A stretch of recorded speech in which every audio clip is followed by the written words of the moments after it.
So I'm not sure if I'm ever going to post this video. Hello, if I did.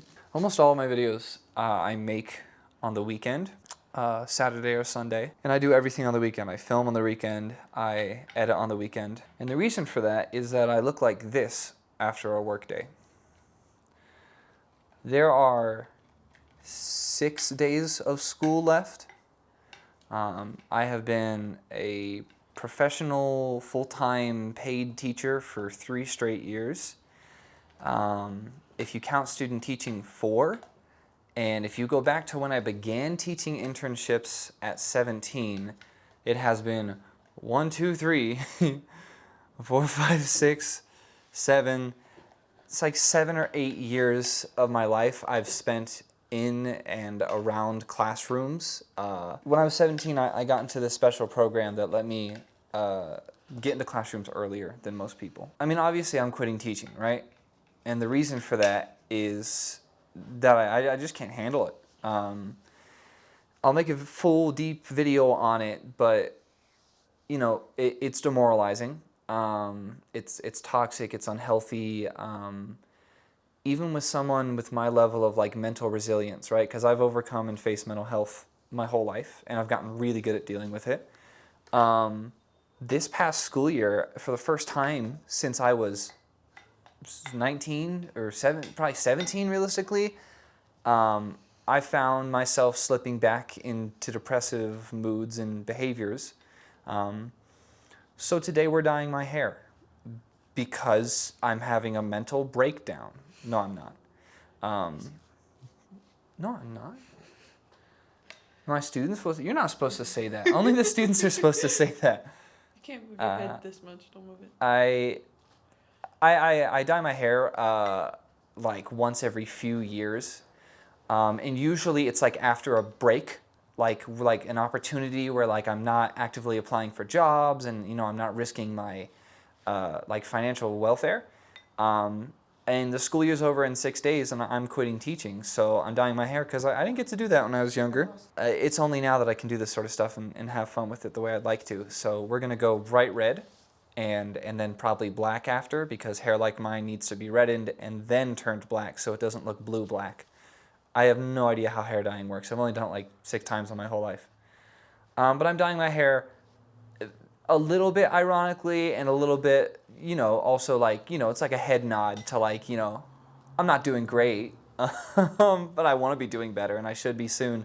The past couple of months since I submitted my resignation have been like a slow tick down to the end of the school year, and just me waiting patiently because my mental health is not good. Like it's not good. I've had really good, aggressively effective control over it since I was like 19.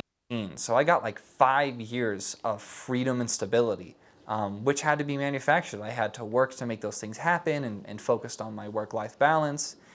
And yeah, it's falling out of balance, which is why I'm resigning and stepping out of being a full-time classroom teacher. It's just not sustainable.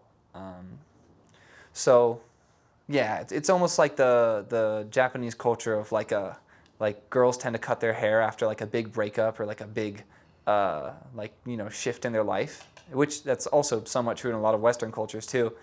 I like to dye my hair to sort of like act as like a chapter in a book where it's like, okay, cool, we're here. Like this is some big thing that happened, and I do it a little bit out of irony, and then I use that irony as an excuse to just dye my hair because I enjoy, you know, messing around and having fun and seeing what looks cool. So that's why this is the context of this video as it is being made. But I also just wanted to take this time in an unusual way to just kind of update everyone, especially, you know, as I approach this sort of threshold or like end of a chapter in my life as it stands right now as a full-time teacher. I kind of want to update everyone on what I think the future for me looks like, what the future for you know, my YouTube channel looks like, and what it is I must be planning and sort of getting into.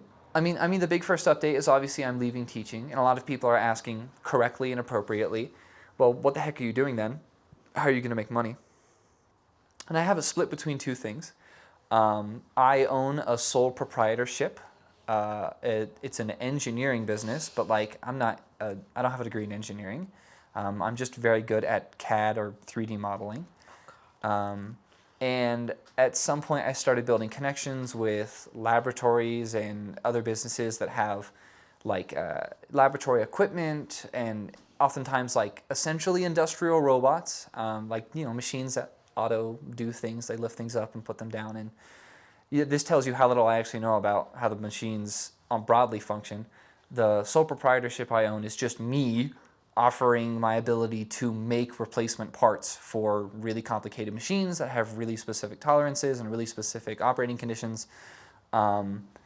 I've been able to make machine parts for a gas chromatographer, for a dispense set system, and just all kinds of weird little machines that do various automative things in like chemical analytics. And the first business I worked with was my fiance's business. She's a chemical analyst, and that's how it happened. Nepotistic as hell, I'm certain.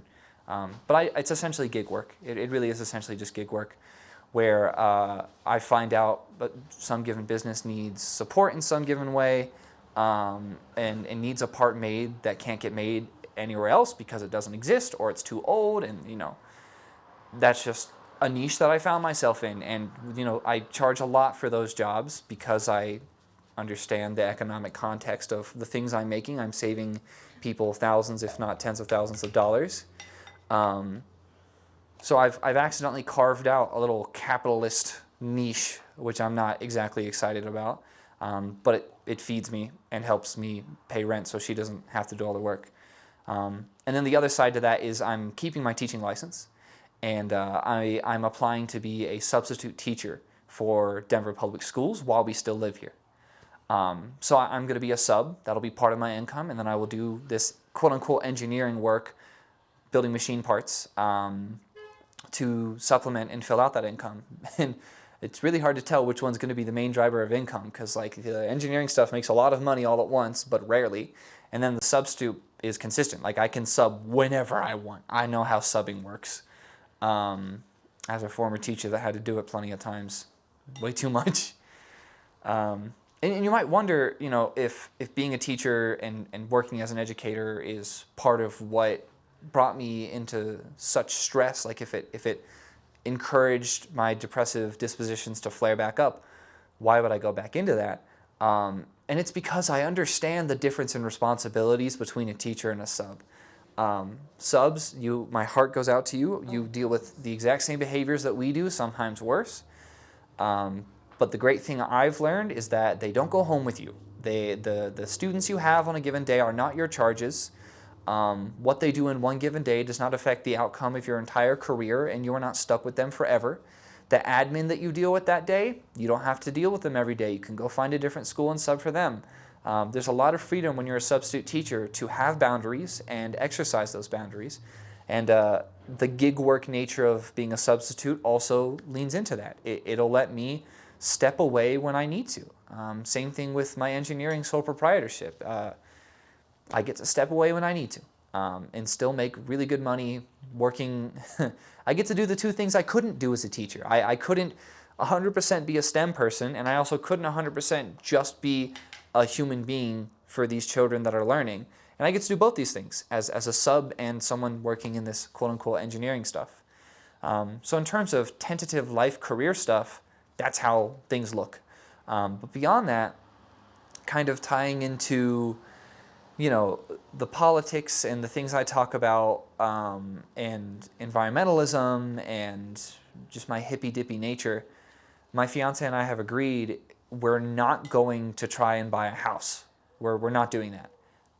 We are going to do the hashtag van life thing, though I don't want anything to do with the culture of van life, and I don't want anything to do with the culture of homesteading, because we're also going to be buying some land after a set period of time. So here's how the next 18 months look. For the next 6 months, we will continue saving up to buy a very nice box truck. And then for 2 or 3 months after that, we will be saving up around $10,000 to renovate the box truck into a completely livable space. And you may wonder how we're going to get that down to $10,000. I can build anything. Is it going to go well? Am I going to make mistakes? Absolutely. But with enough time, I have built and can build pretty much anything. I can weld, I can frame, I can plumb, I can electrical, I can do the things that need to be done to do this. So I will be building that thing for us. So we're going to be taking a box truck and turning it into a home on wheels. Once that is done, we're going to move out of the house we're currently renting and continue working her formal job, and I'll keep doing what I'm doing, and we will save a ludicrous amount of money because we're not paying rent. And that will also be like a testing phase for how well we can tolerate this sort of van lifestyle, because we want to know, is this viable, really? Like, will we go crazy? So we'll have like a testing period where we get to find out how well we can handle it, all while saving a bunch of money. And depending on how that testing period goes, we can either sell this renovated van for a bunch of money, possibly profit, simply because of what I'll have done with it, and the value of the work I'll have put into it, and the fact that people will probably pay for it after that. So we'll sell the van and we'll have the savings, and maybe we will get a down payment on a house. Hopefully, we're hoping that it's not, because what we want instead is to buy a plot of land somewhere back in the Midwest, somewhere in a nice, easy to work with, heavy rain, growing climate, and then begin building a food forest. We want to build a food forest with that land, and then camp on it for periods of time, and then go back to traveling. Because importantly, my fiance values and really cares about being able to travel, which frankly, I don't really care about traveling that much. But that ties into one more thing, which is I clearly care about education. I care about the discussion of cultural and social frameworks for education. And what I'd like to do, which I don't know if this is a thing, it just sounds so off the wall that I don't even think it can be real, but I know it's possible. What I want to do is, in between these periods of traveling and being on the land and improving it, which, by the way, we'll be improving the land, putting up solar, possibly getting a well dug, probably not to code, but probably getting a well dug and beginning water filtration and stuff like this, and then getting like a simple shed so we at least have like a cabin level type of deal going on. That whole land thing will involve a lot of skirting through and around different types of laws. We'll be working with a realtor to find the land and make sure that we're within code in the unusual way that we're going to live, because we're not going to build a residential home. We're never going to do that. We don't intend to sell it. We don't need it to be to code traditionally. We need it to do what we need it to do for us, and that's about it. But that's the idea with the land. And then once we have that, and maybe even on the way to the land, depending on the time of year, we can stop in big cities for a month at a time, and I can be a substitute teacher in each of the big cities across the United States. And, I don't know why, you might think, why is that a relevant or interesting thing? I find that incredibly interesting, because the premise of getting to say, I've taught in Dallas, Texas, I've taught in Chicago, Illinois, I've taught in Denver, Colorado, not taught, but I'll say subbed. I'll have been in classrooms, rather. That's what I care about. I'll get to say, I've been in San Francisco classrooms. I've been in Dallas, Texas classrooms. I've been in Denver, Colorado classrooms. I've been in Washington, D.C. classrooms.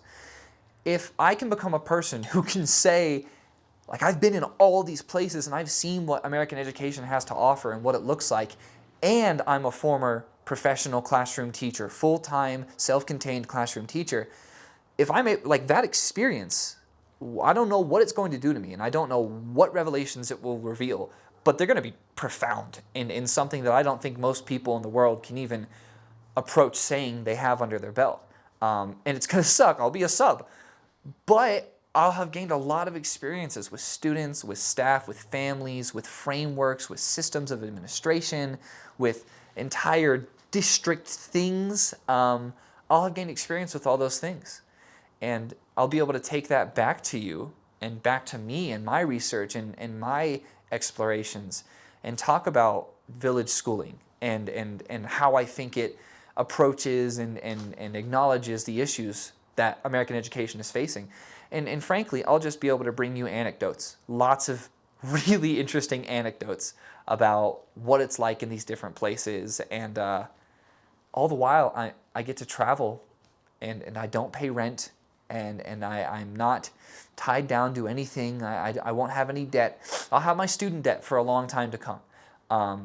But frankly, I'll see if it pays itself off. I'll see if I pay off. I'll see if I can pay it off. And I'll just have to see how that goes. So that's like what the next 18 months of my life look like. And the next week, I might have bright red hair, apparently.